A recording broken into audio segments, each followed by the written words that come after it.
بسم اللہ الرحمن الرحیم، السلام علیکم ورحمۃ اللہ وبرکاتہ۔ امام حسین رضی اللہ عنہ کی پیدائش۔ امام حسین کی عقیقے میں کتنی مینڈیں ذبح کی گئی؟ تو آئیے شروع کرتے ہیں۔ امام حسین رضی اللہ عنہ کی پیدائش۔ حضرت حسین رضی اللہ عنہ 5 شعبان المعظم 4 ہجری کو پیدا ہوئی۔ انہیں ایک سفید کپڑے میں لپیٹ کر حضور اقدس صلی اللہ علیہ وسلم کی خدمت اقدس میں پیش کیا گیا۔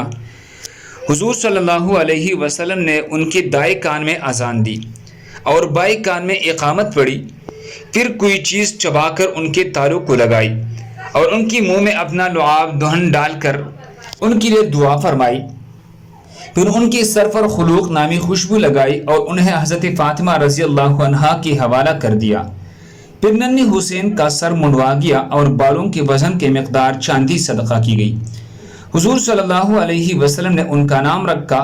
7ویں حضرت حسین رضی اللہ عنہ کے عقیقے میں 2 مینڈیں ذبح کی گئی اور 1 مینڈے کی ران دائیں کو عطا کی گئی، پھر بچہ کا ختنہ کیا گیا۔ اللہ ہم سب کو اس پر عمل کرنے کی توفیق عطا فرمائے۔ اگر پسند آئے ہے تو آگے ضرور شیئر کریں۔ جزاکم اللہ۔